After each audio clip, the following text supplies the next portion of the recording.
Each year, Microsoft Research hosts hundreds of influential speakers from around the world, including leading scientists, renowned experts in technology, book authors, and leading academics, and makes videos of these lectures freely available.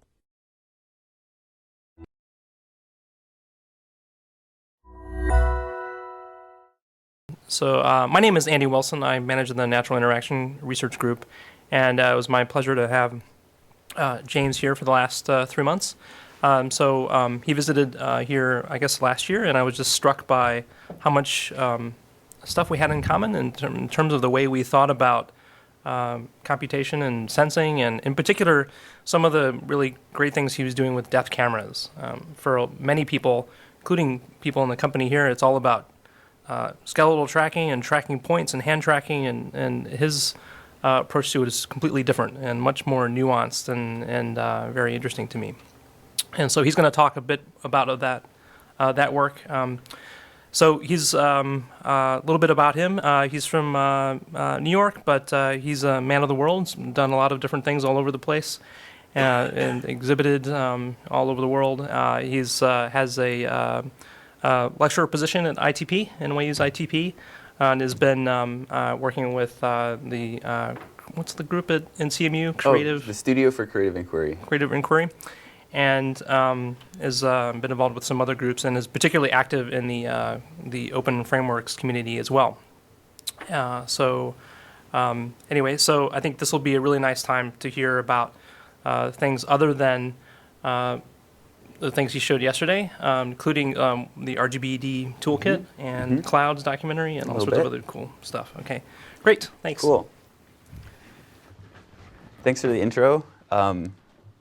It's been wonderful spending the last 3 months with everyone here, and I've kind of developed a lot of new ideas thinking about photography and creative practice and coding while I was here, so I'm trying out a new talk. I will talk a little bit about my work that's on display, but I'll save it to the end and probably just kind of rush through it.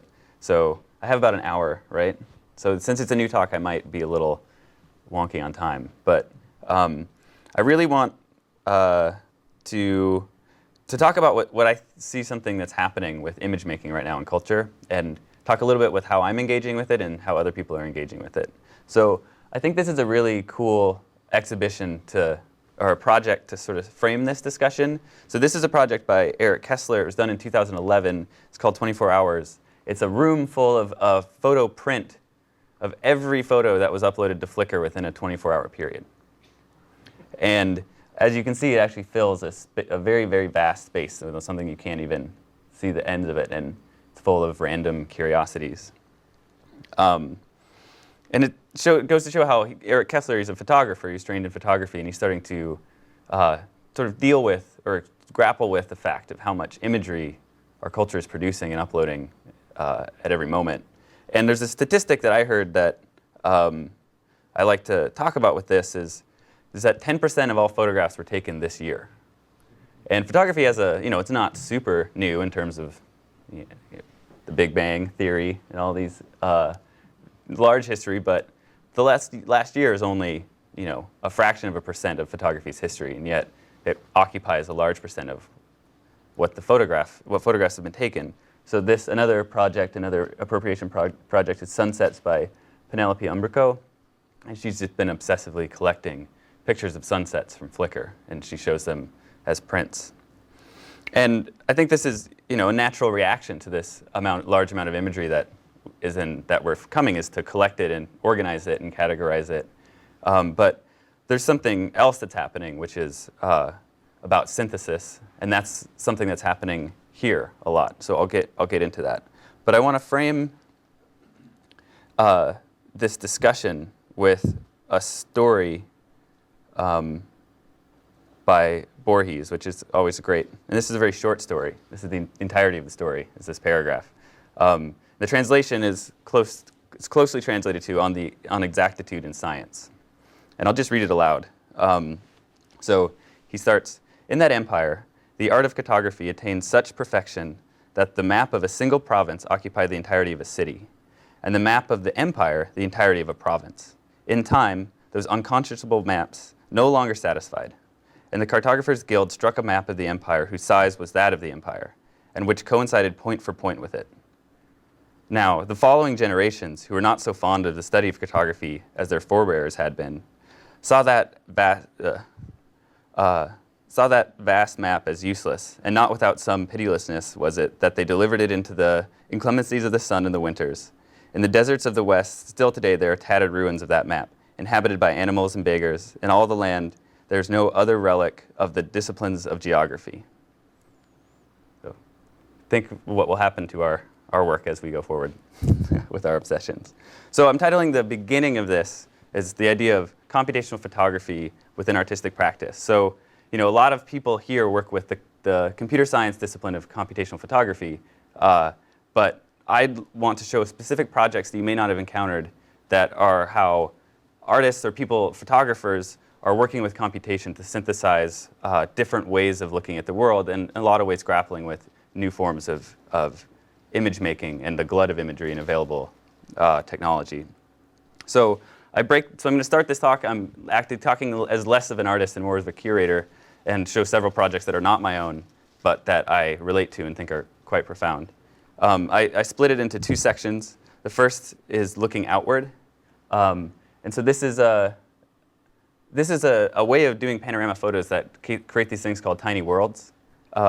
Normally, we're used to seeing panoramas kind of all around us, but it's a certain projection. You can do a spherical projection, and you get, so this is a panorama of New York City, so from one perspective, but it makes you feel as if the whole world is contained within a small planet. So I'll be jumping between the website and my slides really quickly, so it'll be quite fluid. So the first project that I love so much in the Looking Outward series is a project in 2011 by John Rathbun. John Rathbun's a media artist and sort of net artist, and it's called 9 Eyes, and it was made in reaction to when Street View was first. Oh, is this link not going to link me? Okay, so I'll link to this project. Oh man.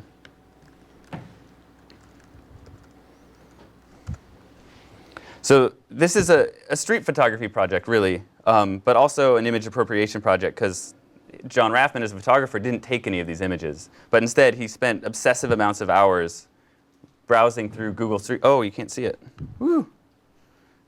Browsing through Google Street View to find the most strange and odd and magical moments that the Street View car captured, and there's thousands of them. Well, maybe hundreds. So car accidents that may or may not have been caused by the presence of the Street View car. Really beautiful moments like this saran wrap being led behind this car in some tropical setting. More car accidents. People acting strangely, covering their faces, reacting to the car itself.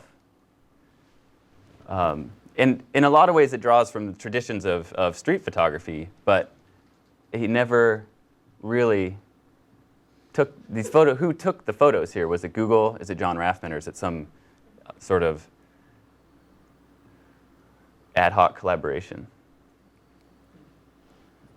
There's one of my favorites on here, which is way down, is a photograph of an elephant on a safari plane looking at the car, and its face has been blurred out by face detection software. So we don't have any idea of the identity of that elephant. So these are fun.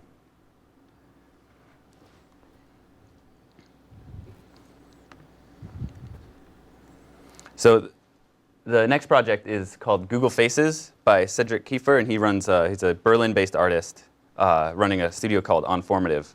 And he labeled this project an independent searching agent hovering the world to spot all faces that are hidden on Earth.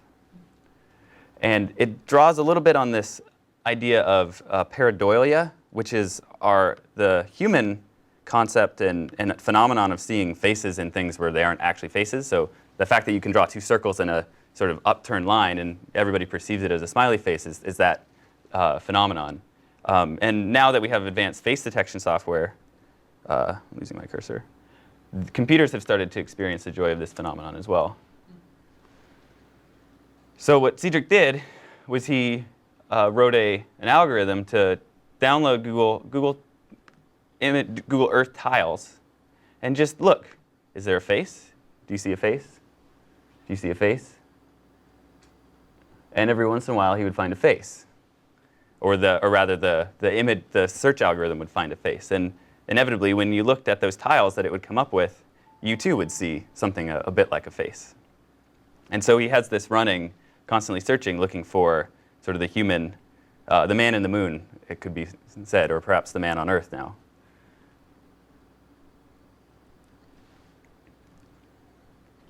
I'm going quickly because there's a lot of these.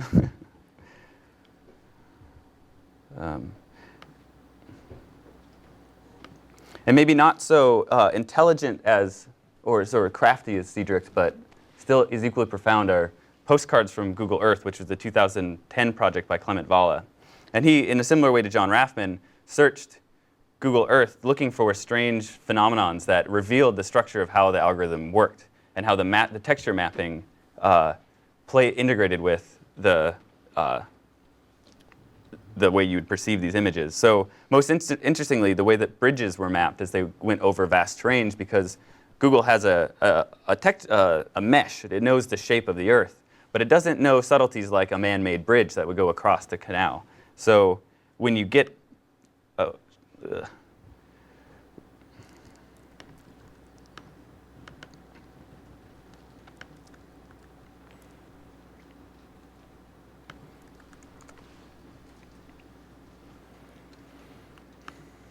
So he created an archive of these phenomenon, and he titled them postcards. And there's actually a tour that you can take on Google Earth, which zooms into each one of them.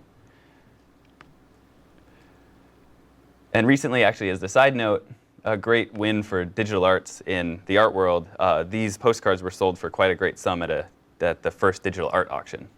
So that was fun, and a good move for Clement. So these bridges get mapped into the canals, and I think it's unsettling because of the way it makes us feel as we see these bridges sort of crumbling under the weight of our own systems.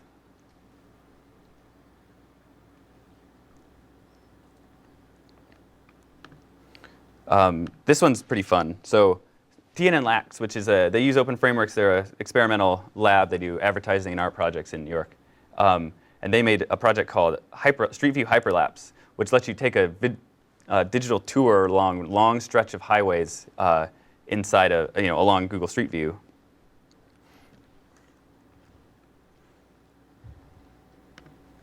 I really wish my links worked out of this thing. Sorry, guys.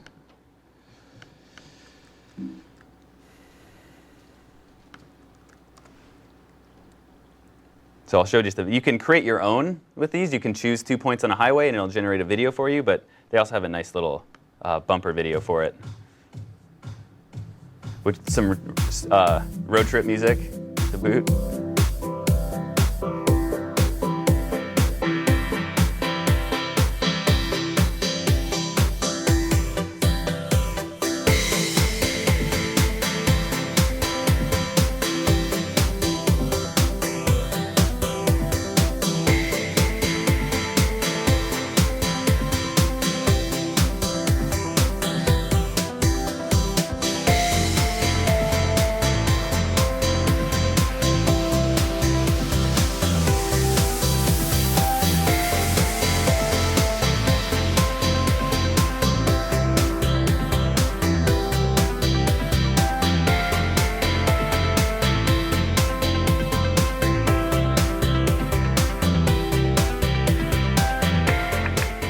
So when I start to see this, I start to wonder if that map is starting to become point for point.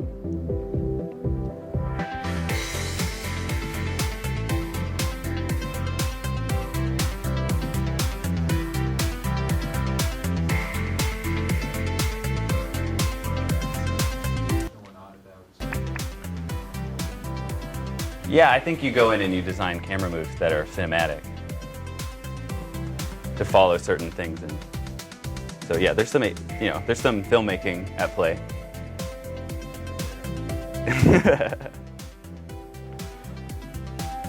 So you can watch a lot of these and you can generate your own.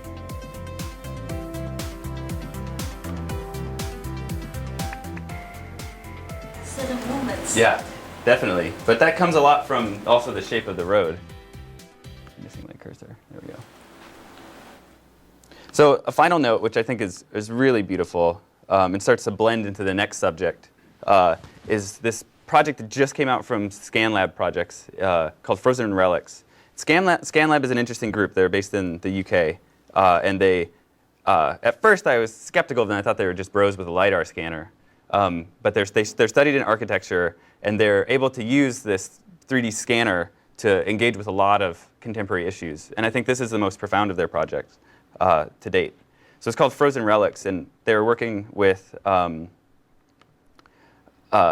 environmentalists to take their scanner to the Arctic and take a snapshot of the state of the ice.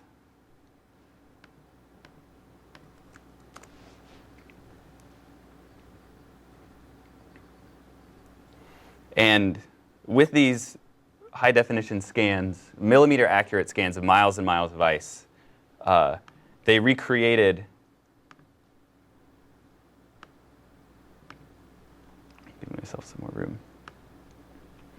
So this is an example of what these scans look like.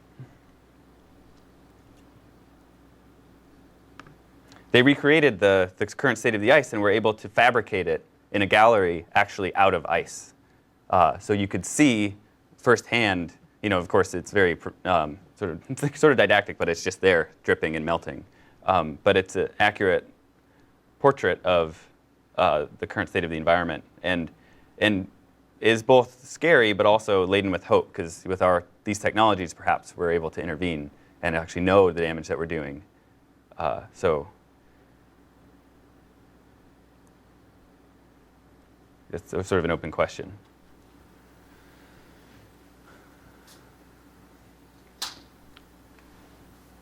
So these are actual to-scale models made in ice in a gallery that you can see. And each one of these points is sort of the scanners where the scanner was. So it's an artifact of the capture process. It can't see right underneath it. So that bleeds a little bit through the technology into the next theme, which is looking inward. So we're not just using photography to look at our environment, but we also use it to look at ourselves in portraiture. It's something I'm really interested in. And there's artists working in this domain that are blending traditional sculpture and portraiture with new media. And so this is one of the best examples, I think. This is called Triple Portrait of E, which is a set of 3D laser scans, several of them combined into one mesh and 3D printed. But the delicacy which Sophie approaches her materials gives it the quality of sculpture, and it feels as if it were a cast of a face. And I'll show you just a few more of her projects.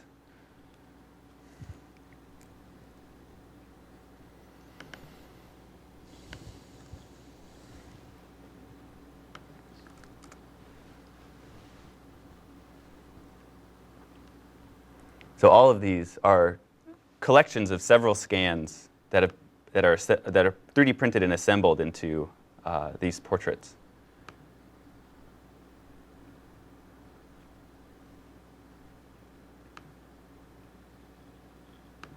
And sometimes cast out of different materials.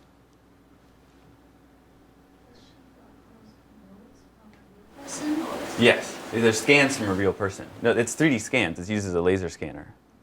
It's much like a Kinect.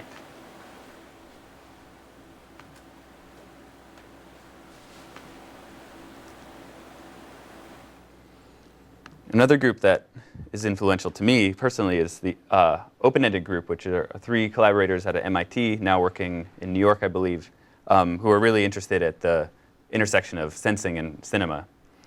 They created this work called upending, which blends several different capture techniques into creating these very distilled domestic moments. So I'll show just a quick clip of that. I'm at noon. I'm done at noon. We actually have it for an hour and a half. Okay, I might take it. It seems like.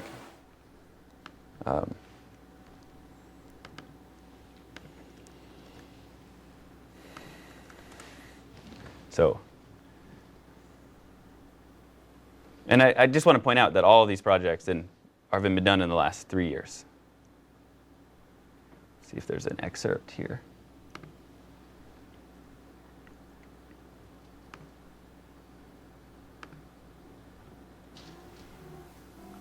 So this is pre sort of depth sensing. It's using feature tracking and different ways of deriving 3D data out of 2D reconstruction.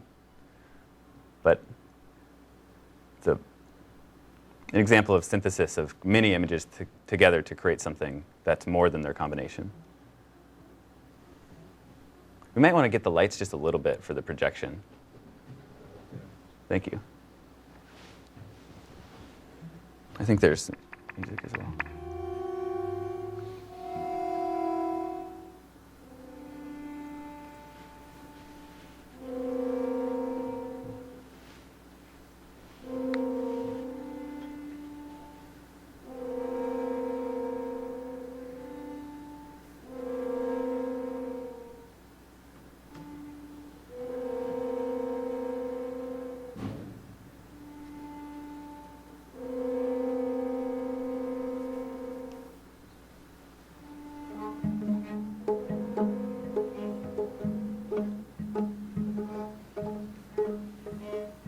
So as artists start to work in these domains, I notice often that the languages of animation and 3D as well as hand animation and photography start to blend quite deeply and become indistinguishable.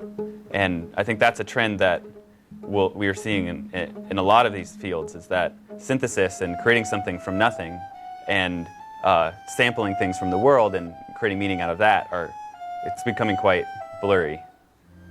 So, which is fun because the languages are starting to really talk to each other. If you do computer graphics or if you're a photographer now, there's a lot of place for discussion where previously there might not have been.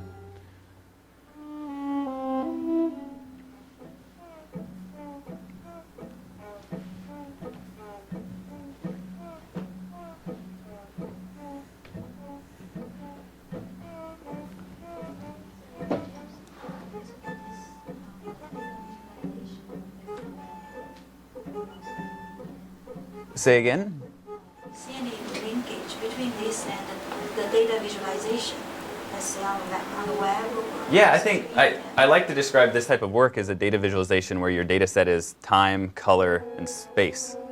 So it is a visualization of data, but the meaning is not necessarily on semantics, but it's on the perception of the image that it creates. But it is data visualization. I mean, even taking a two-dimensional photograph and showing it on your computer is a visualization of data. But it is semantic. It is a semantic distinction. I think the subject matter here is what makes it interesting, the way we're using it as a lens. So I'll give that a pause. So, and this isn't just a thing that I think distinguishes this and makes it significant too, is it's not just sort of artists working in rarefied ways or with really highly specialized tools. These are becoming quite accessible, and there's a lot of software that's being released for free or for cheap that lets you, as just a tinkerer or a hobbyist, experiment with these type of media as much as like hobbyist photographers would be taking snapshots. And I think the coolest example of this is the 123D Catch program by Autodesk. So 123D Catch, you can see here, it's a picture of a child, and he's holding a 3D printed portrait of himself. It's pretty uncanny likeness. And it really touches on going back to the first image of the room of photographs. Well, yeah, so you can take a room of photographs and you could print them all out on snapshots and say, well, this is what's happening. Or you can look at something like this and say, well, this actually is also a crazy collection of photographs. But you never look at the image as a 2D picture. In fact, you run it through a system, and out of it you get a three-dimensional model of the world. So you combine several photographs along with knowledge about how those photographs were taken, and something new and different comes out. And the snapshot as a unit starts to become irrelevant as a photograph, as an individual thing. But really the understanding that you get from the collection of them starts to become what's important. And it's also fun and accessible. Like, it's just people want to do this. People want to see themselves this way, and they want to experiment with it. So this is hobbyist culture of 123D Catch is pretty amazing. You can go on there and see a lot of things that people are making. And so actually at the bottom, it's kind of hard to see here, but you can see all the individual pictures that were taken. And this has become like a fully 3D model that you can rotate, like an action figure, basically.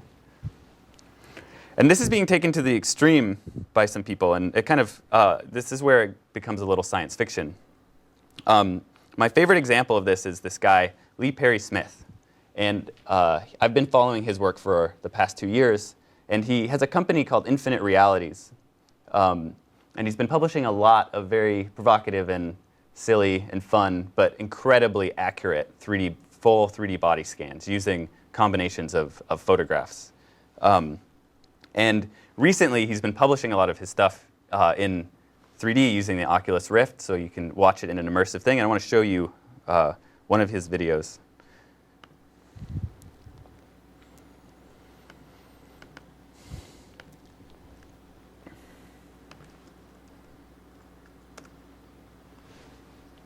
So these are all photographs, ostensibly, of human beings, taken but synthesized 3D models and textured. So this is the reason there's 2 screens here is because this is made for a virtual reality headset, so you'd actually see it as if the whole world was around you.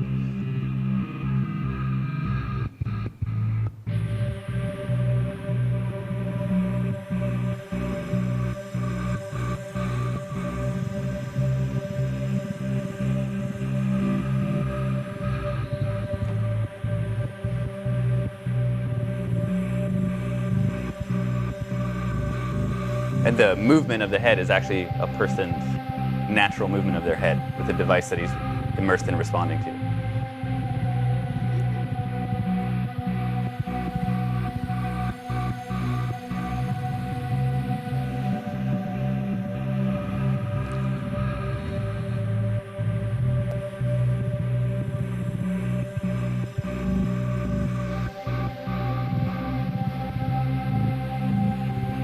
So that way you can see it reveals the material a bit, that it's actually just a 3D model.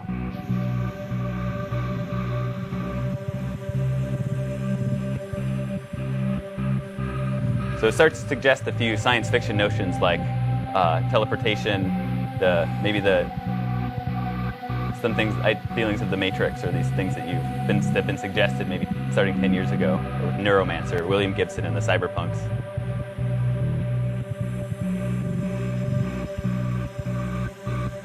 Also on that tip, Lee has released a web store called triplegangers.com, where you can actually purchase these people and do whatever you want with them. So, full rendered. I don't think they're rigged to be animated, but they might be. But 3D people for sale.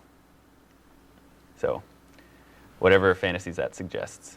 That means you get like figurines for home? Well, you could 3D print them if you wanted, but you're getting the data. Okay. Yeah. So now we're in definite science fiction domain, so we're going to go all the way. And I'm going to start this off with talking one of my heroes and people that I love to follow and snark with on Twitter is Bruce Sterling. And Bruce Sterling is part of the cyberpunk movement. He's somewhat eclipsed by William Gibson. They were buddies. They were writing the future of technology in the 80s, the 70s and 80s. And right now, Bruce is actually sort of retired from science fiction, and he started he runs a blog on Wired called Beyond the Beyond. He follows tech art. He also started calling himself a design fiction author, where he actually talks about the immediate future of technology. And these are a few of his books, which I recommend you read. Shaping Things was very influential on me. And the first time I encountered Bruce, it was actually in person, and he was giving a keynote speech at the Vimeo Awards Festival in 2010, kind of when a lot of this was kicking off, right? And he was talking about the camera of the future. So he was talking about video and where it was going, and he went on this rant to describe what he believes cameras in the future will look like. And I'm going to play for you an excerpt from this talk where he makes that, where he describes that camera.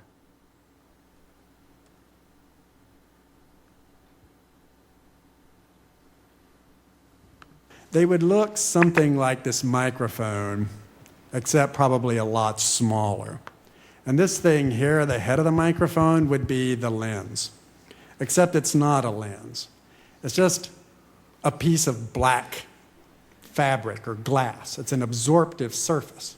that simply absorbs every photon that touches it from any angle. And then in order to take a picture, I simply tell the system to calculate what that picture would have looked like from that angle at that moment. You see? I just send it as a computational problem out into the cloud wirelessly. So Bruce is describing something that is taking this glut of imagery to an extreme. And really he's referencing, in a way, Borges' story of the point-for-point map of the empire.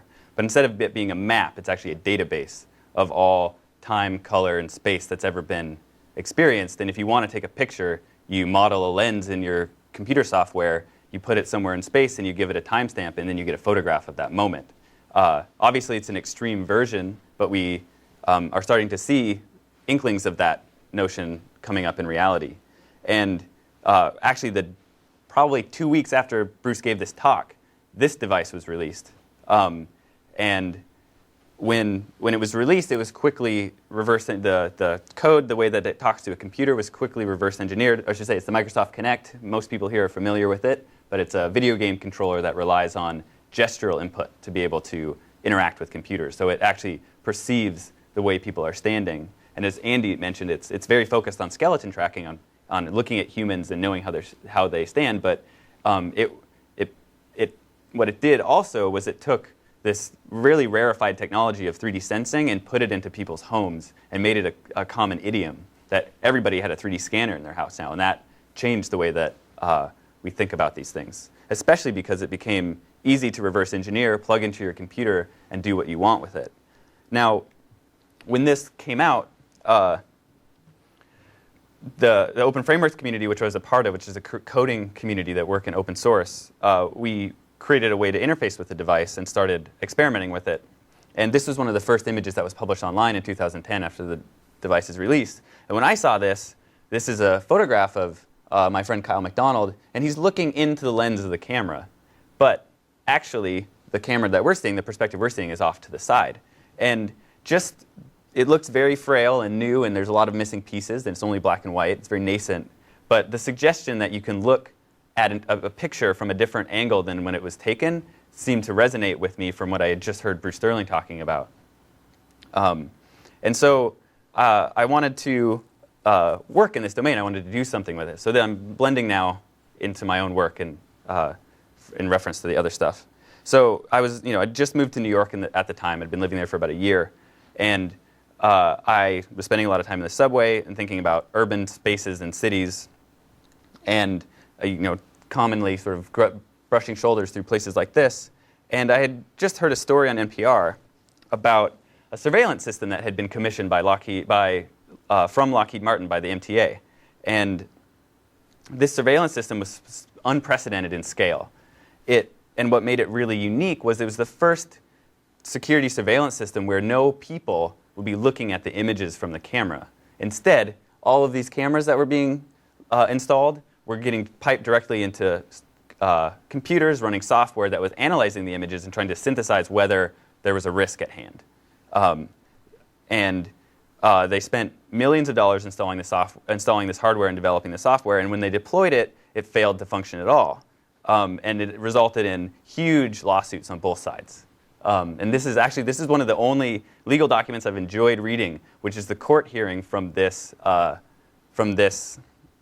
lawsuit, and it reads like a William Gibson novel. It's like talking about the failure of artificial intelligence to keep the world safe, and it's quite a funny story, and it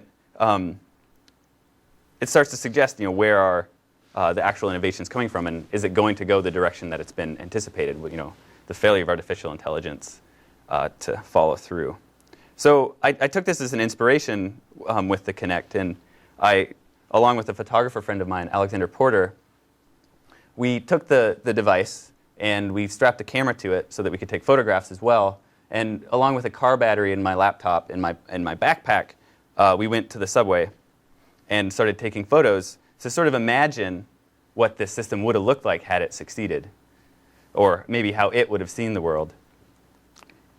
And when we started pulling these images back onto our computer and rendering with software, I was finding myself working in this domain, which is this combining language of computer graphics, polygons, lines, triangles, texture mapping, but all of it was being done using stuff that was taken from the world. So I was able to mix these two worlds and create this portraiture that felt very profound for our current era, you know, us being composed of digital system and seen through robot eyes, really. And again, it started to suggest this camera of the future,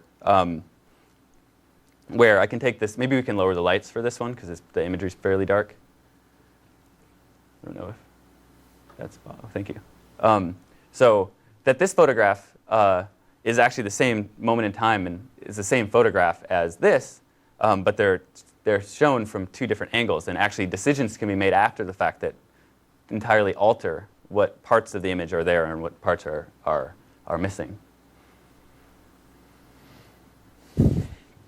And so we were interested in sharing this notion with people, and we encountered a problem when we were combining these two devices, which was that things didn't really line up, and there was an engineering problem at hand, which is how do you combine these cameras together? How do you start actually synthesizing more and exploring this medium to a greater degree? And just briefly, the engineering problem here was that if you have two lenses that are from two different perspectives, it's actually a three-dimensional problem to get the color from the video camera, the photograph, to line up with the depth, the 3D information from the Kinect. So this was something that we needed to solve. And in my community, the way that we solve these problems is we meet together at conferences or hackathons or kind of ad hoc locations, and we sort of distribute it all over the world, the people I collaborate with, and we kind of hack on stuff together. And at this time, Golan Levin, who is a big part of why I'm here, had created a conference called Art and Code 3D, and this is in 2011. And it's where a bunch of people who had been hacking on 3D sensing got together and started working on projects. And I like to equate these type of meetings to something more like this, which is people gathering around a campfire.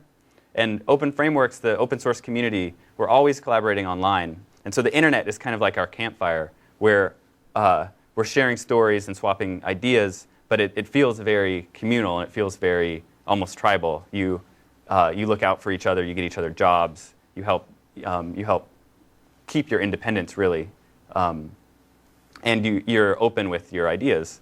So at this conference, I worked with several people, and we kind of cracked the code on how to take the scanner-camera combination that I had taken these subway photographs with and actually create video out of it. And what was we were like, well, what are we going to use this for? And as a natural fit, we decided to interview the people that were at the conference who were experimenting with art and technology and really use this form of portraiture, image making, to tell the story of the hacker ethos and artists that are using technology to engage with new ideas. And so I'll show you an excerpt from the first video we produced using this technique. And it's interviews with people working in this space. And he is basically explaining how the database works. And he said that there's one point here, and then you go around, and then there's another audio sample there, and another one there. And because this is closer, this is the one which is matched. It's like, and he explains everything like that. Is there an experience, a digital experience that you desire to have? Oh yes, teletransportation. Yeah, that's there are many things. There are many things. Okay, there's some I shouldn't talk about. But yeah, teletransportation. It's because there was a time when they say, well, with video conferences you won't need to meet, but they don't work so well. You still need to be with the people to really discuss and work on projects. You can do part of it by video conferences, but it has its limits. So it means I have to travel. I'm sick of traveling. I lose so much time in airport and waiting for trains, and I cannot work. So I wish teletransportation. Is it possible? Is it going to be possible? I really want that. You could start off with the point cloud of this, And then, I don't know, at some point when I say, talking about water or physical systems, all the points could just flush or turn into water or something like that, just to illustrate the thing you've been talking about. So that's an excerpt then. Since doing that sort of preview experiment, we've expanded the interviews, and we're working on a feature length. You have a question? Yes, very quick question. So where does all this music come from? Is there like a beat sample of like people chanting? That track? Like, oh. Well, I mean, all these. I mean, there's like an aesthetic there, right? So right. There's a certain sort of like future sound, like how do you decide like what that music is? Where does it come from? I don't know. It's all sort of in the aesthetic, right? And it's weird. Actually, I'll get to this a little bit, but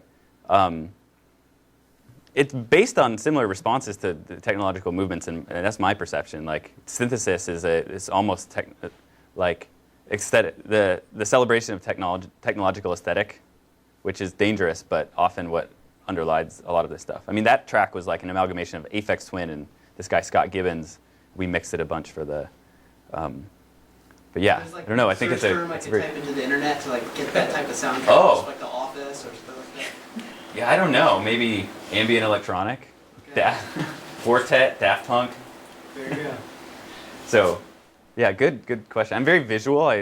Audio is often not something I notice, but it's important. So, just briefly, Clouds, which is actually set to premiere very soon. I've been working on it in the nighttime while I've been here. It's in its final form. It's an interactive documentary where you can browse through this archive of 45 interviews taken much like the way you just saw, but you're allowed to follow your own interests through asking questions to the system, and it will generate for you a sequence of responses that are based in 3D and have interactive systems with them. So it'll be quite fun. We are actually targeting the Oculus Rift for that as well. So I'm as guilty as the rest of them. So but feeding into the story more of this talk, in addition to creating the film, and as we've been developing the film, we've been releasing all of our experiments open source in the form of this thing, which is called the RGBD Toolkit, which is a name that I'm sorry to be stuck with. I'm changing it very soon. So it's an open source software, kind of like Final Cut, but freeware, shareware program that you can download. And if you have a camera and a Kinect, and you don't need to know code, you can start to experiment with this form of image making and make your own sort of 3D volumetric wireframe movies. And this is something that has been quite fun to track the community, and it's introduced me to a lot of people who are interested in this world as well and are using it. So we collect a lot of these projects online. We have a website. People are using it for all sorts of different things. And there's 3 projects that I want to show, just like I have little cuts of them, which kind of lay out the terrain of what people are using it for, and the variety. So the first that I like the most is this family portrait by Trevor Ames. And it was his first experiment, and he sat down with his mom and dad on the couch, and they did a family portrait, which is an apt, this couch in space is pretty apt for 2012. This is a prayer done by this World Vision International, which is a very theist outreach program based out of, I think, Australia. So obviously they interpreted this aesthetic as being reverent and transcendent. And this is a porn film made by a Mexican artist with his girlfriend, which you can watch online. So it's sort of ranging from the pious to the profane to the banal, being used everywhere in between. And actually, we had a really great moment last week where I was surprised to wake up and have found a music video by a somewhat well-known rapper. Thank you, they got slim, inspired enough to one day grow up, blow up, and be in a position to meet Run DMC and induct them into the motherfucking Rockin' Roll Hall of Fame. Even though I walk in the church in person, a ball of flames. Only Hall of Fame I'll be inducted in is the Alcohol of Fame on the wall of shame. You fags think it's all a game till I walk a flock of flames off a planking. Tell me what in the fuck are you thinking, little gay looking. So that was cool. Oops. Right, well, I don't know if you guys get the max headroom reference. Yeah. A lot of people didn't get that, but so the first hard drive that had any of the 3D scans that we were taking was called Headroom, and the icon for the hard drive was a picture of Max Headroom, so I was super excited about that reference, and I'm glad that I can make videos for Eminem without actually having to make videos for Eminem. So I was excited about that happening. So it's sort of a culminating moment for that, the toolkit. This is now that was the experimental talk. Thanks for trudging through it with me. I hope it was interesting.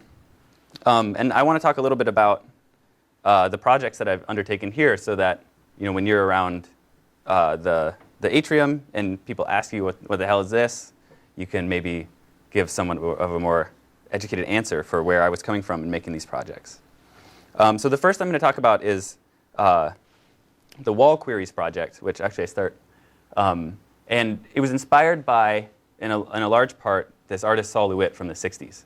And he was a conceptual artist, and he would create descriptions of ways to fill an entire wall with a drawing that was just boiled down to a sentence. And then instead of executing the drawing himself, he would give it to a draftsperson, as he called them, or several draftspeople, often art students, to interpret and create the drawing. And there was a lot of psychology and play built into the way that these draftspeople would interpret these somewhat obscure sentences and actually the result would be a drawing, and they would be different every time. And in his way of looking at it, you could actually destroy the artwork, the drawing in the end, and it wouldn't matter because the art lied and lived in the concept. And the concept is the machine that created the art, and the art could be impermanent. And I like this idea a lot. And now, searching is sort of my experiences in working on the internet and working with different artists and people who use found imagery online. You often do something very similar, which is you go to a search engine, you type in the word for something you want to look at, and you're given a bunch of images back that reflect in some way that search. So I thought, why not sort of try to mash up this wall drawing concept and take it to make the draftsperson, the search engine, the draftsperson, the sort of unwittingly contributing people of the internet. So I started with, in the Saul Lewitt tradition of very solid geometry, searching things like squares, lines, triangles, and would take all of these images to create these archives. And I was working with Bing, and they were giving me just huge text files full of image URLs that I could scrape online rather than having to write against their own APIs. And I would take it into a program written in open frameworks, and I would sort of lay them out. And using further interpretation of writing more code, I could find ways to sort of lay these out in a pleasing way. So this shows a little bit of how I was working. This rainbow sort of overlay here is because I was sorting them by hue, and I was able to actually kind of create subtle gradients that went across these drawings so that you'd be a little more red at the top and oranger at the bottom. But really trying to make a drawing, something that felt coherent out of this sort of chaos of imagery that was coming back to me from the internet. And in the end, I produced the panels you see out there, which is a single search for squares split across 7 different colors. And actually I generated a lot more imagery while I was here. This was a search for cubes, for example. But I was having some aesthetic difficulty with all of the white space and some of the different sizes. So in the end, I worked with the squares because they were working the best. But I wanted to produce, I see this as a larger inquiry and as a series with, you can throw anything at it, different shapes or words. Sorry, so in the actual composition, is that coded, or is this your detail by detail piecing everything together into a composition? It's coded. So the way I worked this out was the first time I just printed a few of the images out and started arranging them by hand. It's like, how would I organize these if I had to do it by hand? And the way I found myself doing it was I would take the space that I knew I needed to fill, so the size of the wall, and I would start laying out the biggest images first, and then I would take the smaller images and kind of fill them in, trying to overlap the least. And so I wrote code to do that, essentially. It sorts them from largest to smallest, and then it randomly chooses places until it finds the place that's overlapping the least underneath it. So once the amount of imagery exceeds the size of the space, then you get this complete fill, but where they're generally respecting one another's position, but it's not on a grid. It's not like a bin packing in an intelligent way. But it reflects the way that I would naturally like to do that layout. And then adding this aspect to it helped me kind of create a gradient. So it limited where you could throw those things based on the actual color content of the image to create more of a wash. So this is the final layout for outside, which you can see, and find lots of fun stuff in them. Once they were printed, I found tons of images in there that I had no idea that were in there, which was exciting. So that's wall queries, which is outside. The second I was working with Charles Loop and his system, and it's called Grip. And this is a sort of a screenshot from the capture. We filmed these two dancers from Seattle, and I worked with the choreographer, Alicia Gosti. And for a long time, I had this image in my head of mutually sustaining poses. So different ways of holding one another up, and where to the point of if either person let go, both people would fall.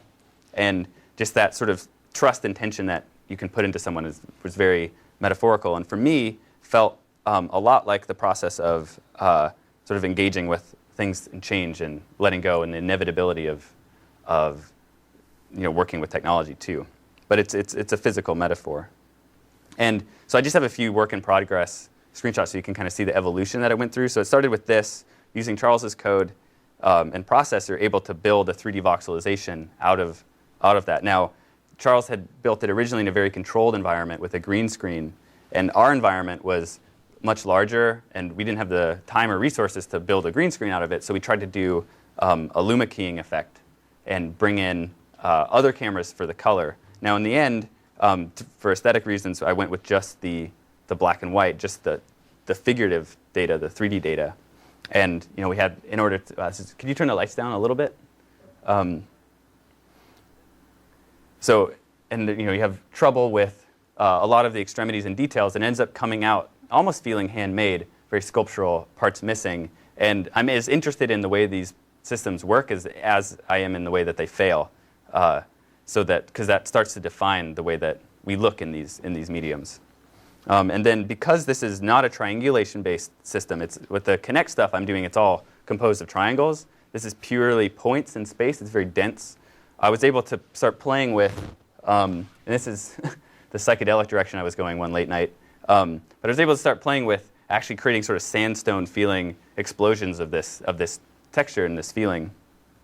And in the end, the rendering started to take on this very sculptural quality with highlighting the lighting and things like that. And the final renderings look like this, with specular lighting and some washes and gradients and shadows to make them feel very spatial. So both of these projects are outside. Hopefully, go see them, check them out. There's a slight bit of interactivity on the columns that when people walk by, it'll trigger the people to fall and disintegrate, and then it'll be replaced by another stance. I'm very interested in the fact that these columns are actually architectural features. They're load-bearing, and so to put sort of a frail technology underneath that, hopefully is sort of suggestive. Not that your technology is frail, Charles. I don't mean that. I mean just nascent in formation. And then as a final intervention, I decided to go through with an image research project that I had been pursuing while I was here, which is an archive of actually hand-picked tattoos from people that bearing logos of technology companies. So I first started searching for tech companies. So I was like, I actually was inspired to see this. One of my first days coming here, I saw a woman with a Windows 8 tattoo. So the new kind of slanty logo, it's like really prominently displayed on her arm. And I was like, wow, why did you get that? In my head. I didn't ask her. I should have asked her. But and you start to think, well, Windows 8 is like, she's outlived 8 versions of Windows right now. But there must have been some formative moment with the release of that operating system that felt like it solidified her identity in a way to the point of wanting to ink it on your body. And it made me think, my first reaction to all of these images is that the relevance of whatever thing is being referenced, like EverQuest or Java, or the all your base are belong to us meme, it's going to live far sooner. It's going to die sooner than the person that it's inked on.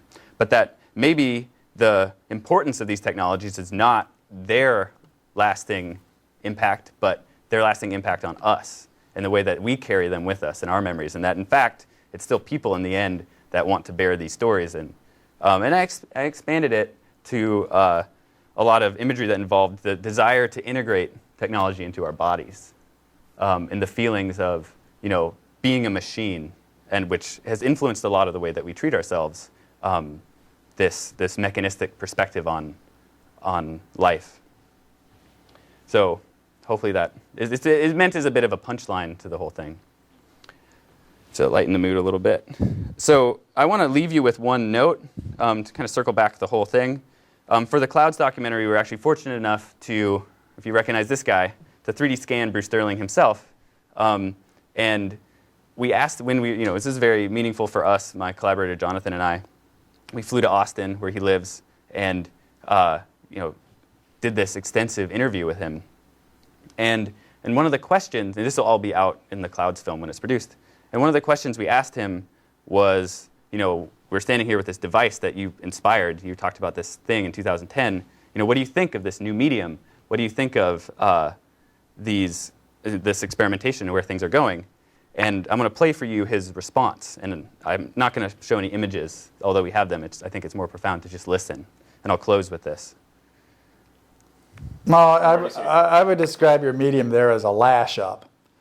No, obviously it's a lash-up because you've got like two different devices. You've got like your digital Canon EOS and you've got your Xbox 360. And they're on a tripod, but they're like literally united with rubber bands. So clearly you've got two data streams and you've come up with like some software method to like mash them up, right? I've seen a lot of game devices. They tend to have pretty short lifespan.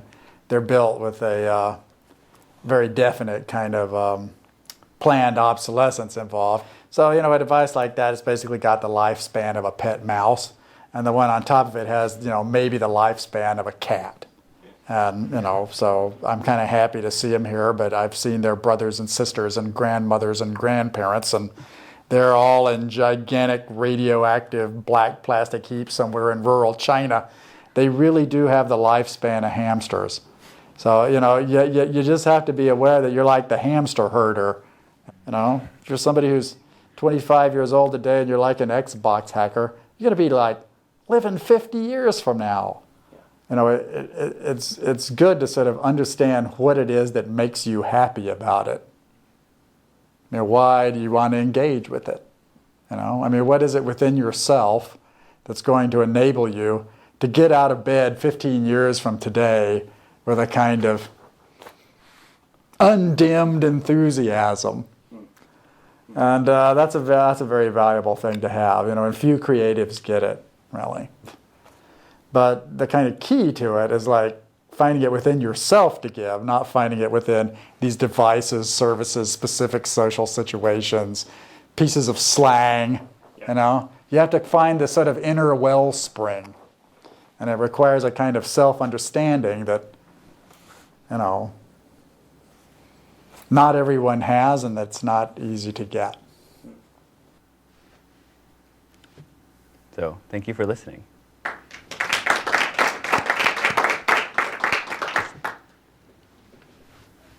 And I'll take questions if you want to ask them.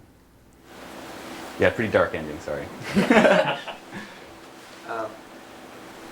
think you mentioned a little bit about the aesthetics of composition, kind of like filmmaking in some of the RGBD videos, and I wonder, I think you spend, it's obvious you spend a lot of time kind of planning and preparing some of these things, or at least setting up rails to gives you the interesting perspective, like the one where you talk about point here and point here and spins around and basically use it as a narrative tool.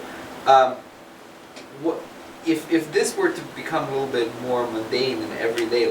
What do you feel like it would be nearly as exciting to watch newscasts in this medium, where there's no movement whatsoever or anything like that? Is the aesthetic kind of very integral to the story delivery there, or do you feel like the medium itself is compelling? I think it's very important that it's integrated to the storytelling.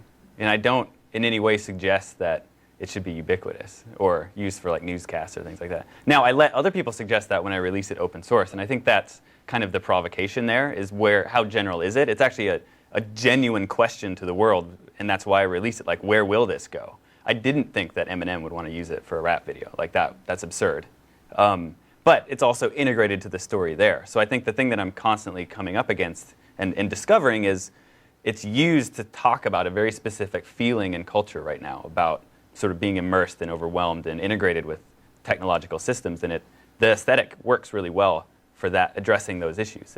And it's fun to use that tool and track that tool as a way that a lot of people are playing with this and exploring that. But yeah, I think in no way is it a video camera in the general sense of image making for anything.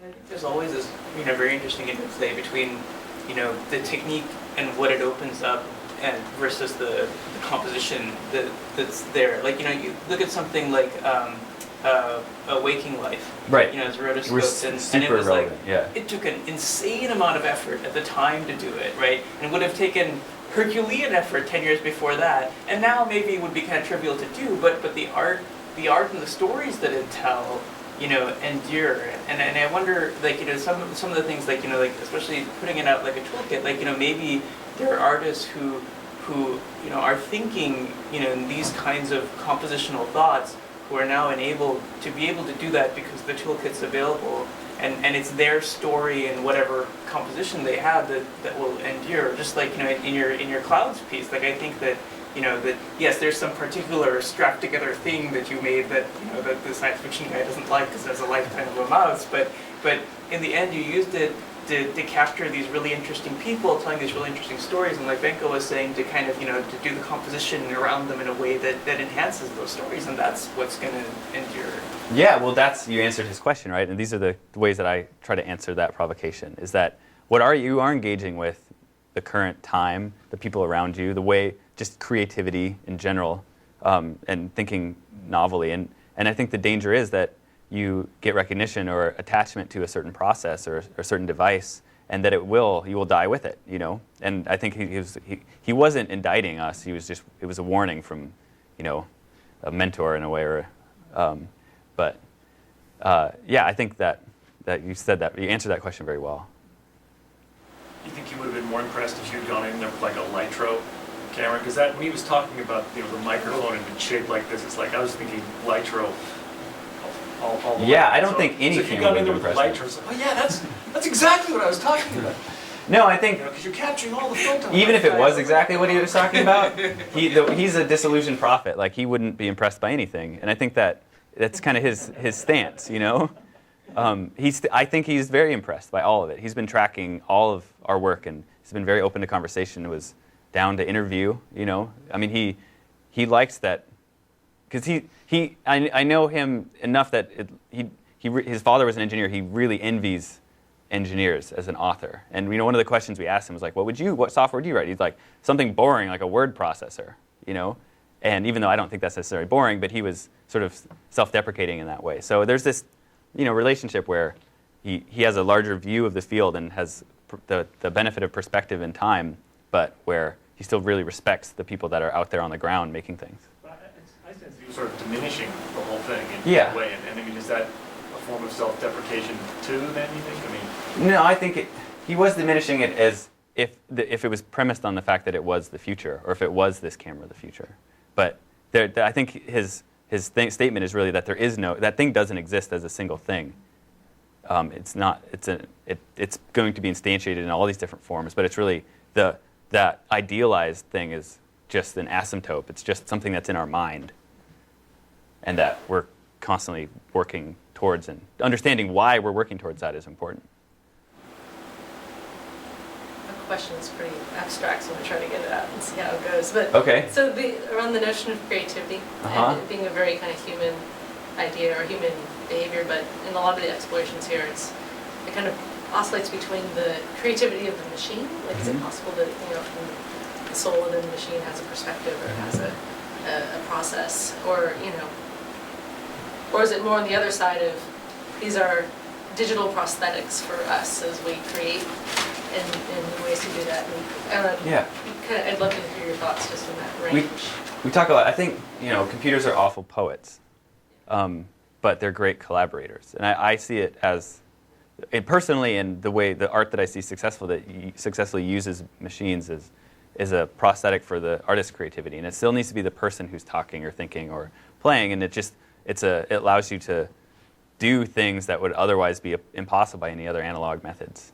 And when you try to give the agency over to the machine and anthropomorphize it and say that, well, you make the art because I don't want to, then I think that people have that art is harder to relate to. It tends to be very sort of stark and not, it doesn't, something's missing. And I think that that there is a tension there, but you're constantly, when you're using these prosthetics, they're always sort of trying to take over, or in the same way, it's a material, and that you can't let, a famous Sol LeWitt quote is that an artist who is in love with their material can't make good work with it, because if you love it, you can't see through it, and so you're constantly just putting the material out there on display and being like, look at this is great, and it doesn't translate because other people aren't in love with that material in the same way.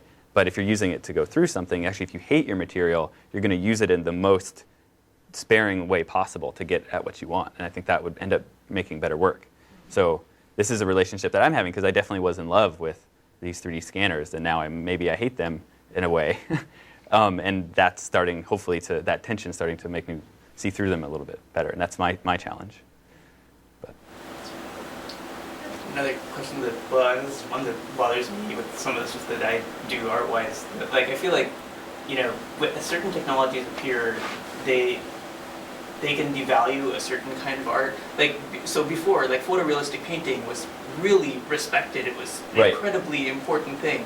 And then it's like, well, as photography quality got better and cheaper, it was like, well, that's not so great. And now, like, I did this oil painting and it looks a lot like this photograph, and then it's like, yeah, but there are these nice Photoshop filters that will, almost do the same thing, so what are you doing? And then, like, 3D, and you showed, like, the kid with the sculpture of himself, and it's like, does that devalue, the sculptor who would have, made that carefully out of clay? Well, I mean, look at Sophie's work. I mean, put a MakerBot 3D print of somebody's head next to Sophie's sculptures and tell me which one is, like, it's using the same ABS material, right? But she's being very thoughtful about. And I think that what happens is when a medium is introduced that competes with another one, it starts to shear off the utilitarian aspect versus the expressive aspect of it. And so it's like, painting is not very useful for crime photography anymore, or like personal archives. But yet it defines itself as its expressive side of it. And painting became so much more expressive when it was defining itself against the photographic utilitarian. Necessary for that art to survive, to harness that expressive aspect. It can't just be photorealistic anymore, because now there's a competitor, so to speak, that's... And I would say that only does good for, like, the variance of things to experience in the world. Diversifies it. Did you think when you did this toolkit, so this kind of distinction, you put the technology out there and it's adopted by a wide range of people, and then they all use it, and then everything looks the same, and if you have, like, independent artists their own way to lay, in solving your alignment problem, maybe you have, like, different solutions which look different. Yeah. Well, that's a really poignant question. I struggled with this a lot. Especially because we embedded very specific aesthetics into it, like the way the wireframe works, the way the overlays work, the blending modes, the depth of field. Like, it's not just the data as a stream. And I think that the way I've come to terms with it is when you release your aesthetic openly, you are able to speak much louder, but you lose all control of what you're saying. So it's this weird tension where you're actually gaining. All these projects in a way point back to me. Like when Alejandro released the sex tape with his film, or with his girlfriend in RGBD, he sent me a note. He, like, published it on Twitter, sent me it on Vimeo. I was like, I'm really happy. Thank you so much for helping me make this. Can't wait to work with you. And I was just like, I don't know. I was like, I just totally didn't know what to do. And now I think it's actually one of the best moments in that whole experience, because I think that the notion that you're in control or that you own an aesthetic is not a productive one. If you're really genuinely asking questions of, like, the world, the visual experience in the world, it may be productive if you're trying to, like, canonize yourself as an author and, like, work in that way. So if you'd be the only person who can create something like this. But in the way that I work, that's not something I'm interested in doing. And I find a lot more creativity and expressiveness in just releasing things and seeing where they go. And ultimately, when things start to change and are made, the stuff that sticks it's not about how it looks. You know, it's coming back to the story side of it. And that you're actually forced to transcend your medium a little bit more if everybody can make things that look the same. Then it's your use of it that comes through and makes it meaningful. What other folks did you interact with while you were here? Just, you know, teams or groups? Yeah, I interacted with Bing and Andy and Charles, but actually worked with the Connect team to create a new wrapper for the Connect for Windows SDK, because I haven't ever used the actual Connect SDK for this filmmaking stuff, because it had a lot of limitations that made it not work for this particular application. And so they were really receptive to me being here, and we created this new layer that basically makes it accessible for people who are not seasoned developers, that are more entry-level or tinkerers. And that's a thing that I'm really stand behind, is that programming should be accessible to people who don't consider themselves programmers. And you'll get a lot more interesting technology in a world that has accessible technology. And that's something that I think a sentiment that's not always brought up at Microsoft when they're thinking about their developer tools, is they kind of have this expectation of a great level of knowledge of the people that use their tools. Inherited and definitions, the expert level. Right. This whole kind of emerging nuances of what developer means. Creating tools for that is fascinating. Thing for us to think on. Yeah. So did you find as you went through the different groups that there was different perspectives? Everyone was really open. That's the thing. It's also a place where nobody seems set in their ways. So I was able to have immediate effect and change and influence. So that was cool. Yeah. Cool. Thanks for the questions. Thanks, everybody. Thanks.